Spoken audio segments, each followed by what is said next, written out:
തൃശൂർ ജില്ലയിലായിരുന്നു നാടിനെ നടുക്കിയ സംഭവം അരങ്ങേറിയത്.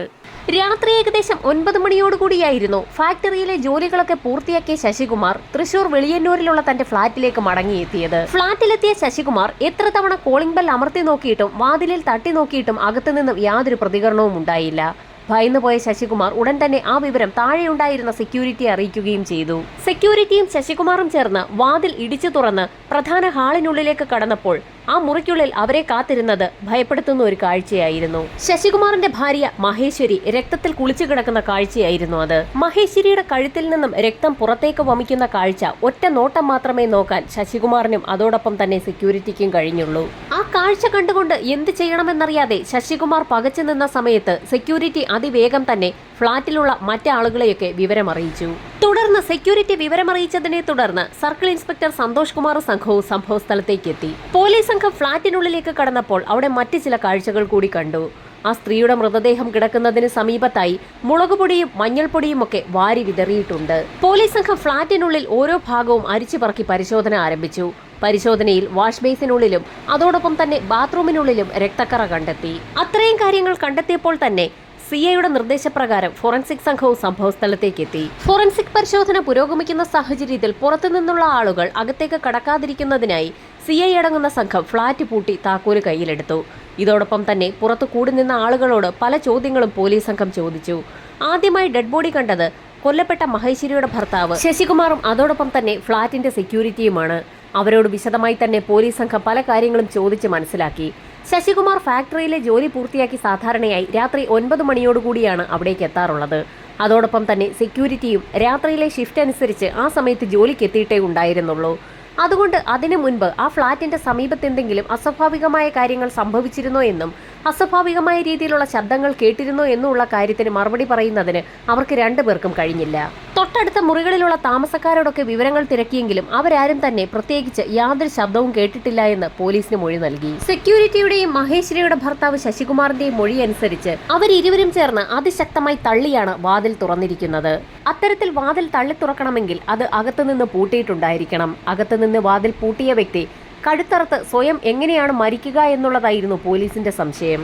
ഇതോടൊപ്പം തന്നെ വാഷ് ബേസിനിലും ബാത്റൂമിലും കണ്ട രക്തക്കറയും ആ സ്ത്രീയുടെ ശരീരത്തിന് സമീപത്തായി വാരി വിതറിയിരിക്കുന്ന മഞ്ഞൾപ്പൊടിയുടെയും മുളകുപൊടിയുടെയും സാന്നിധ്യവുമൊക്കെ പോലീസിൽ സംശയം വർദ്ധിപ്പിച്ചു. എല്ലാം കൂടി കൂട്ടി വായിക്കുമ്പോൾ നടന്നിരിക്കുന്നത് അതിക്രൂരമായ കൊലപാതകമാണോ എന്ന് പോലീസിന് സംശയം തോന്നി. അങ്ങനെ കേസന്വേഷണം ആരംഭിച്ചപ്പോൾ തന്നെ പോലീസ് സംഘം ആകെ കൺഫ്യൂഷനിലായി. അപ്പോഴേക്കും ഫോറൻസിക് സംഘത്തിന്റെ പരിശോധന ഫ്ളാറ്റിനുള്ളിൽ പുരോഗമിച്ചു കഴിഞ്ഞിരുന്നു.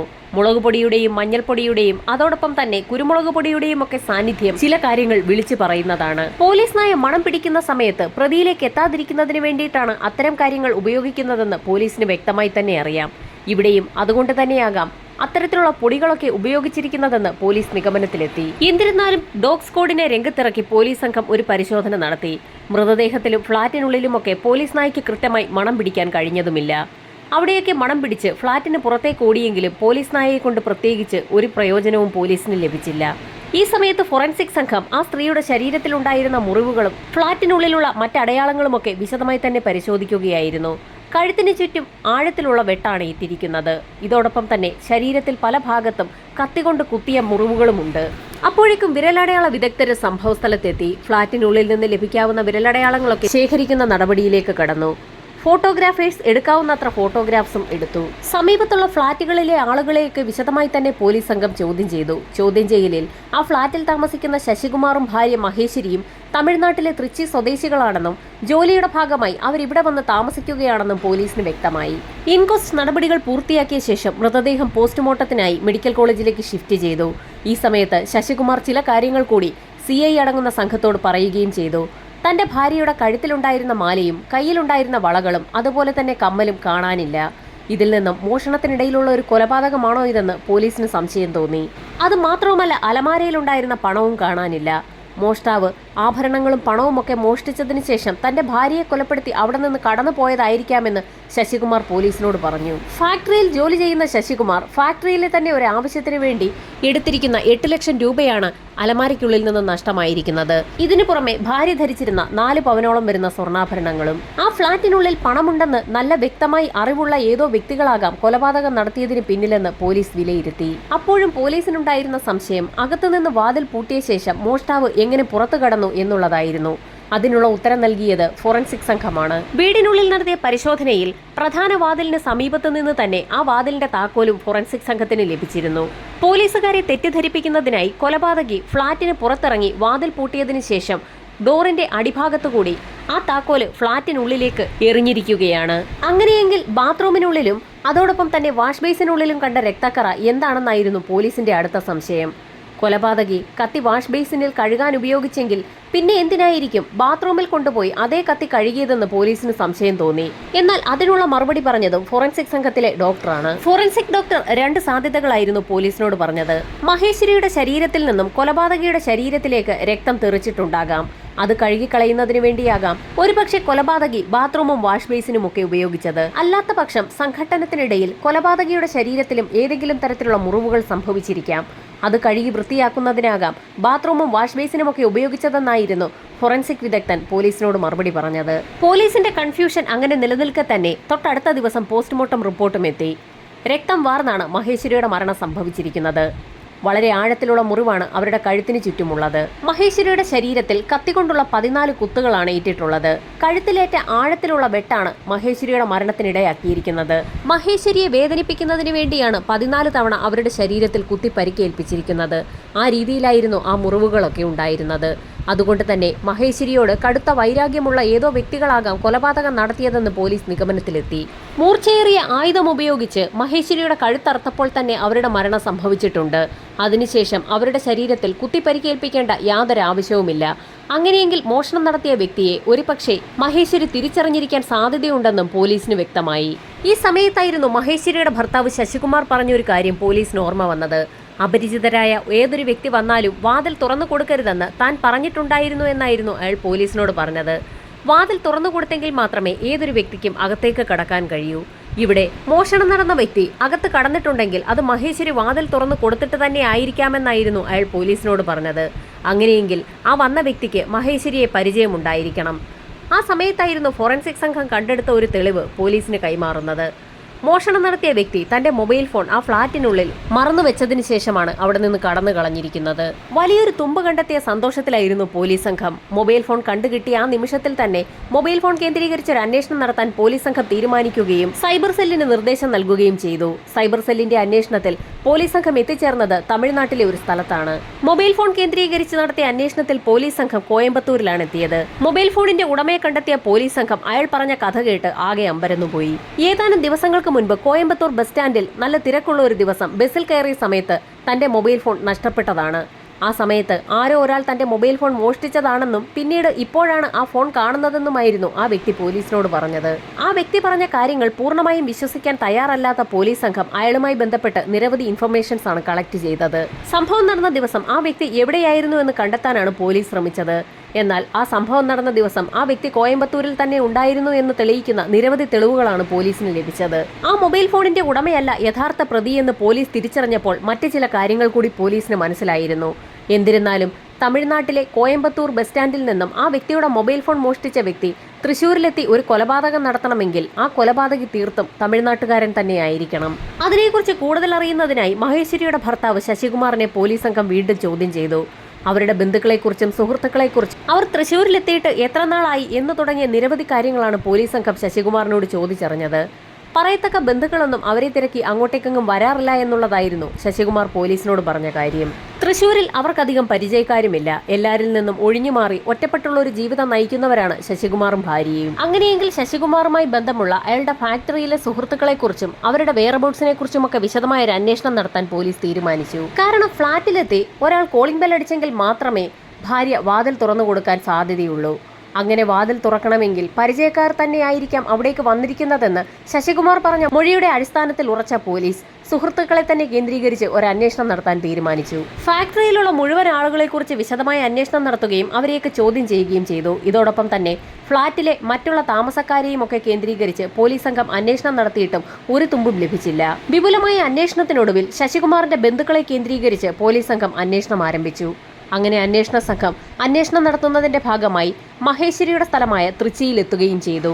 മഹേശ്വരിയും ശശികുമാറും വീട്ടുകാരെ എതിർത്ത് പ്രണയിച്ച് വിവാഹം കഴിച്ചവരാണ്. അതുകൊണ്ട് തന്നെ മഹേശ്വരി അവരെ വിട്ടു പോയപ്പോൾ തന്നെ അവളുമായുള്ള എല്ലാ ബന്ധവും തങ്ങൾ ഉപേക്ഷിച്ചുവെന്നായിരുന്നു മഹേശ്വരിയുടെ മാതാപിതാക്കളും ബന്ധുക്കളും ഒക്കെ പറഞ്ഞത്. മഹേശ്വരിയുടെ വീട്ടുകാർ അത്തരത്തിലൊരു ഉറച്ച സ്റ്റാൻഡ് എടുത്തതോടുകൂടി പോലീസ് അന്വേഷണം പിന്നീടെത്തിയത് ശശികുമാറിന്റെ സ്ഥലമായ പുതുക്കോട്ടയിലാണ്. പുതുക്കോട്ടയിൽ നടത്തിയ അന്വേഷണത്തിലും വീട്ടുകാരെ പൂർണ്ണമായും എതിർത്താണ് ശശികുമാർ മഹേശ്വരിയെ വിവാഹം കഴിച്ചതെന്നും ആ വിവാഹത്തിന് ആകെ സഹായിയായി നിന്നത് ശശികുമാറിന്റെ ഒരു ബന്ധു പളനിസ്വാമിയാണ് എന്നുള്ള വിവരവുമായിരുന്നു പോലീസിന് ലഭിച്ചത്. പുതുക്കോട്ടയിൽ നിന്നും തൃച്ചിയിൽ നിന്നും നിരവധി വിവരങ്ങൾ കളക്ട് ചെയ്ത പോലീസ് സംഘം തിരികെ തൃശൂരിലേക്ക് എത്തി. നിരവധി ഇൻഫർമേഷൻസ് കളക്ട് ചെയ്തിട്ടും കൊലപാതകയിലേക്ക് വിരൽ ചൂണ്ടുന്ന ഒന്നും തന്നെ കണ്ടെത്താൻ പോലീസിന് കഴിഞ്ഞതുമില്ല. വിവരങ്ങളൊക്കെ കളക്ട് ചെയ്ത പോലീസ് സംഘം വീണ്ടും ശശികുമാറുമായി പല കാര്യങ്ങളും സംസാരിച്ചു. അങ്ങനെ സംസാരിക്കുന്നതിനിടയിൽ അവരുടെ വിവാഹത്തിന് സഹായിച്ച അകന്ന ഒരു ബന്ധുവായ പളനിസ്വാമിയെക്കുറിച്ചുള്ള വിവരങ്ങളും പോലീസ് സംഘം ശശികുമാറിനോട് ചോദിച്ചു. ആ സമയത്ത് പളനിസ്വാമി തന്റെ ഏറ്റവും അടുത്ത ബന്ധുവും സുഹൃത്തുമാണെന്നും അയാൾ തമിഴ്നാട്ടിൽ നിന്നും ഗുരുവായൂരിലേക്ക് പോകാൻ വരുന്ന സമയത്തൊക്കെ തൃശൂരിലെ തങ്ങളുടെ ഫ്ളാറ്റിൽ പലതവണ താമസിച്ചിട്ടുണ്ടെന്നും ശശികുമാർ പോലീസിനോട് പറഞ്ഞു. ഒരു പരിചിതന് മാത്രമേ മഹേശ്വരി വാതിൽ തുറന്നു കൊടുക്കാൻ സാധ്യതയുള്ളൂ എന്ന് നേരത്തെ ശശികുമാർ പറഞ്ഞ ആ വാചകം അപ്പോഴാണ് പോലീസിന് ഓർമ്മ വന്നത്. അങ്ങനെയെങ്കിൽ സംഭവം നടന്ന ദിവസം ഒരുപക്ഷെ പളനിസ്വാമി ശശികുമാറിന്റെ ഫ്ളാറ്റിൽ എത്തിയിട്ടുണ്ടോ എന്ന് പോലീസ് സംഘം അയാളോട് ചോദിച്ചു. സാധാരണയായി പളനിസ്വാമി നാട്ടിൽ നിന്ന് വരുന്ന സമയത്ത് തന്നെ അക്കാര്യം ശശികുമാറിനെ വിളിച്ചു പറയുന്ന പതിവുണ്ടായിരുന്നു. അങ്ങനെ ഒരു കാര്യം പറഞ്ഞിട്ടില്ലാത്ത സാഹചര്യത്തിൽ പളനിസ്വാമി ഫ്ളാറ്റിലേക്ക് എത്താൻ യാതൊരു സാധ്യതയുമില്ല എന്ന് ശശികുമാർ പോലീസിനോട് പറഞ്ഞു. എന്നാൽ മഹേശ്വരിയുടെ മരണം സംഭവിച്ച സമയത്ത് പളനിസ്വാമി നാട്ടിൽ നിന്നും തൃശൂരിലേക്ക് എത്തിയിട്ടുണ്ട്. ആ സമയത്ത് മരണാനന്തര ചടങ്ങുകളിലൊക്കെ ആക്റ്റീവായി പങ്കെടുക്കുകയും ചെയ്തിട്ടുണ്ട്. പളനിസ്വാമിയുടെ ഫോട്ടോസൊക്കെ ശശികുമാർ പോലീസിന് കാണിച്ചു കൊടുക്കുകയും ചെയ്തു. എന്നിരുന്നാലും അന്വേഷണം പളനിസ്വാമിയിൽ തന്നെ കേന്ദ്രീകരിക്കാൻ തീരുമാനിച്ച പോലീസ് സംഘം തമിഴ്നാട്ടിൽ പളനിസ്വാമിയുടെ വീട്ടിലേക്കെത്തി ഒരു അന്വേഷണം നടത്തി. പുതുക്കോട്ടയിലെ കിളിരൂർ കളിത്തെരുവെന്ന് പറയുന്ന സ്ഥലത്താണ് പളനിസ്വാമിയുടെ വീട്. വീട്ടിലെത്തി അന്വേഷിച്ചപ്പോൾ പളനിസ്വാമി ജോലിക്ക് പോയിരിക്കുകയാണ് എന്നുള്ള മറുപടിയാണ് പോലീസിന് ലഭിച്ചത്. തുടർന്ന് പോലീസ് സംഘം പളനിസ്വാമിയെ അന്വേഷിച്ച് അയാൾ ജോലി ചെയ്തിരുന്ന ബേക്കറിയിലെത്തി അന്വേഷിച്ചപ്പോൾ പളനിസ്വാമി അവിടെ ഇല്ല എന്നും ബേക്കറിക്ക് ആവശ്യമായ സാധനങ്ങളൊക്കെ ഉണ്ടാക്കുന്ന അവരുടെ തന്നെ ബോർമയിലാണെന്നുമായിരുന്നു കടയുടമ പോലീസിനോട് പറഞ്ഞത്. മഹേശ്വരിയുടെ കൊലപാതകം നടന്ന ദിവസം പളനിസ്വാമി കടയിൽ തന്നെ ഉണ്ടായിരുന്നു എന്ന് പോലീസ് സംഘം ഒരു അന്വേഷണം നടത്തിയെങ്കിലും ആ ദിവസം പളനിസ്വാമി കടയിൽ തന്നെ ഉണ്ടായിരുന്നു എന്നുള്ള മറുപടിയായിരുന്നു രജിസ്റ്ററിൽ നോക്കിയ ശേഷം കടയുടമ പോലീസിനോട് പറഞ്ഞത്. എന്നിരുന്നാലും പളനിസ്വാമിയെ ഒന്ന് കണ്ടതിന് ശേഷം മടങ്ങിപ്പോകാമെന്ന് തീരുമാനിച്ച പോലീസ് സംഘം കടയിലേക്ക് സാധനങ്ങൾ ഉണ്ടാക്കി കൊടുക്കുന്ന അവരുടെ തന്നെ ബോർമയിലേക്ക് പോകാൻ തീരുമാനിച്ചു. ബോർമയിലെത്തിയ പോലീസ് സംഘം അവിടെ ഒരു ജോലിക്കാരനോട് പളനിസ്വാമിയെക്കുറിച്ച് അന്വേഷിച്ചു. നടുക്കുന്ന ഒരു കാര്യമായിരുന്നു ആ വ്യക്തി പോലീസിനോട് പറഞ്ഞത്. ഏതാനും നിമിഷങ്ങൾക്ക് മുൻപ് കൈയാസകലം പൊള്ളിയ നിലയിൽ പളനിസ്വാമിയെ തൃച്ചിയിലെ ഗവൺമെന്റ് ഹോസ്പിറ്റലിലേക്ക് കൊണ്ടുപോയി എന്നായിരുന്നു ആ വ്യക്തി പോലീസിനോട് പറഞ്ഞത്. ശർക്കരപ്പാനിയിൽ അറിയാതെ കൈയിട്ടതിനെ തുടർന്നാണ് അയാളുടെ ഇരു കൈകളും പൊള്ളിയതെന്നും ആ ജോലിക്കാരൻ പോലീസിനോട് പറഞ്ഞു. പോലീസ് സംഘം ഉടൻ തന്നെ തൃച്ചിയിലെ ഹോസ്പിറ്റലിലെത്തി പളനിസ്വാമിയെ കണ്ടു. അയാളുടെ ഇരു കൈകളും ഷോൾഡറിന് താഴ്വശത്തേക്ക് മുഴുവൻ ഭാഗവും പൊള്ളിയ നിലയിലാണ്. അയാളെ കണ്ടാൽ ശർക്കരപ്പാനിയിലേക്ക് രണ്ട് കൈയും കുത്തി വീണതുപോലെയാണ്. അയാളുടെ രണ്ട് കൈകളും പൊള്ളി തൊലിയാകെ പോയ നിലയിൽ അതിഭീകരമായ ഒരു അവസ്ഥയിലായിരുന്നു. ഡോക്ടർമാരുടെ അനുമതി മേടിച്ച ശേഷം പോലീസ് സംഘം പളനിസ്വാമിയോട് പല കാര്യങ്ങളും ചോദിച്ചു തുടങ്ങി.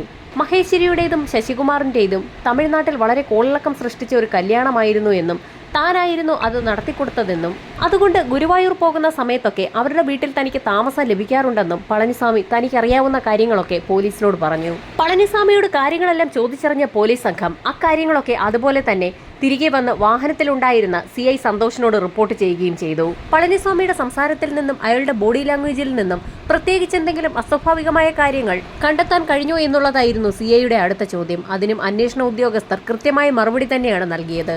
പളനിസ്വാമി ജോലി ചെയ്തിരുന്നത് ഫറൂഖ് എന്ന വ്യക്തിയുടെ ബേക്കറിയിലാണ്. കേസന്വേഷണത്തിന്റെ ഭാഗമായി പളനിസ്വാമിയെ അന്വേഷിച്ച് കേരളത്തിൽ നിന്നെത്തിയ പോലീസ് സംഘമാണെന്ന് കടയുടമയോട് പറഞ്ഞ നിമിഷത്തിൽ തന്നെ അയാളൊന്ന് പതർന്നത് അന്വേഷണ ഉദ്യോഗസ്ഥൻ ശ്രദ്ധിച്ചിരുന്നു. പളനിസ്വാമിയുടെ കൈക്ക് പെട്ടെന്നേറ്റ പൊള്ളലും കടയുടമയായ ഫറൂഖിന്റെ പതർച്ചയും തമ്മിൽ എന്തെങ്കിലും ബന്ധമുണ്ടോ എന്നൊന്ന് അന്വേഷിക്കണമെന്ന് തന്നെ അന്വേഷണ ഉദ്യോഗസ്ഥർ CIയോട് പറഞ്ഞു.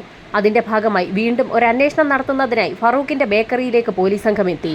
ചില കാര്യങ്ങൾ വെരിഫൈ ചെയ്യുന്നതിനായി കടയുടമയായ ഫറൂഖിന്റെ മൊബൈൽ ഫോൺ ഒന്ന് വേണമെന്ന് പോലീസ് സംഘം ആവശ്യപ്പെട്ടു.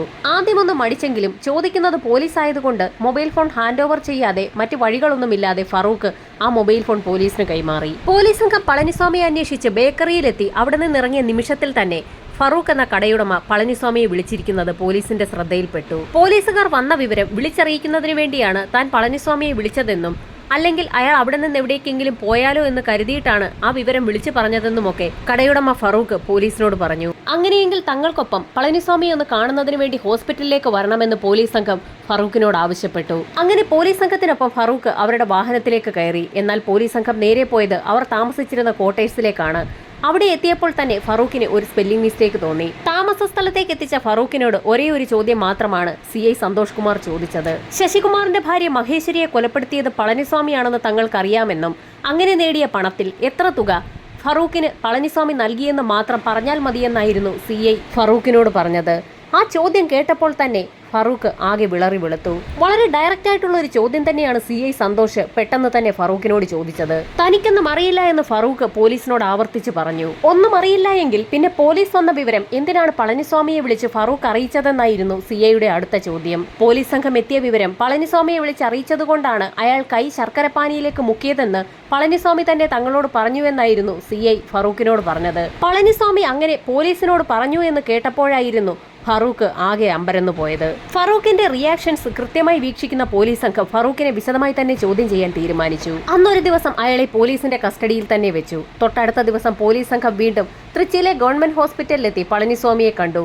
പോലീസ് സംഘം വീണ്ടും ചോദ്യം ചെയ്യാനെത്തിയപ്പോൾ പളനിസ്വാമി ഒന്ന് വിരണ്ടു. എല്ലാ കാര്യങ്ങളും താൻ ഇന്നലെ തന്നെ പറഞ്ഞതാണല്ലോ എന്ന് പളനിസ്വാമി പോലീസിനോട് പറഞ്ഞെങ്കിലും മഹേശ്വരിയുടെ വിവാഹം നടത്തിക്കൊടുത്ത കാര്യം മാത്രമല്ലേ ഇന്നലെ പറഞ്ഞുള്ളൂ എന്നും ഇനി മഹേശ്വരിയെ എങ്ങനെയാണ് കൊലപ്പെടുത്തിയതെന്നു കൂടി പറയണമെന്നായിരുന്നു പളനിസ്വാമിയോടുള്ള CIയുടെ നിർണായകമായ ചോദ്യം. CIയുടെ ഡയറക്റ്റ് ആയിട്ടുള്ള ചോദ്യം കേട്ടപ്പോൾ തന്നെ പളനിസ്വാമി അക്ഷരാർത്ഥത്തിൽ നടുങ്ങിപ്പോയെന്ന് തന്നെ പറയാം. മഹേശ്വരിയെ കൊലപ്പെടുത്തിയ ശേഷം 4 പവന്റെ സ്വർണ്ണാഭരണങ്ങളും 8 ലക്ഷം രൂപയും അവരുടെ വീട്ടിൽ നിന്നും പളനിസ്വാമി കവർന്ന കാര്യം കേരളത്തിലുള്ള എല്ലാവർക്കും ഇപ്പോൾ അറിവുള്ള കാര്യമാണെന്നും ശശികുമാറിന്റെ ഫ്ളാറ്റിൽ നിന്നും തട്ടിയെടുത്ത സ്വർണവും പണവും കടയുടമയായ ഫറൂഖുമായി പങ്കുവച്ച കാര്യം ഫറൂഖ് തന്നെ തങ്ങളോട് സമ്മതിച്ചിട്ടുണ്ടെന്നുകൂടി CI പളനിസ്വാമിയോട് പറഞ്ഞു. ഫറൂഖ് അക്കാര്യം തുറന്നു സമ്മതിച്ചു എന്ന് പോലീസിന്റെ നാവിൽ നിന്ന് കേട്ട പളനിസ്വാമി ഒന്നും മിണ്ടാതെ തലകുനിച്ചിരിപ്പായി. താൻ പിടിക്കപ്പെട്ടു എന്ന് മനസ്സിലാക്കിയ പളനിസ്വാമി പല കഥകളും പോലീസിനോട് പറഞ്ഞു തുടങ്ങി. തനിക്കൊരബദ്ധം പറ്റിയതാണെന്നും മഹേശ്വരിയെ കൊലപ്പെടുത്തുന്നതിന് വേണ്ടി മനഃപൂർവ്വം ചെയ്തതല്ല എന്നും താൻ കണക്കിണിയിലായതുകൊണ്ട് അങ്ങനെ സംഭവിച്ചു പോയതാണെന്നുമൊക്കെ പളനിസ്വാമി പല കാര്യങ്ങളും പറഞ്ഞു തുടങ്ങി.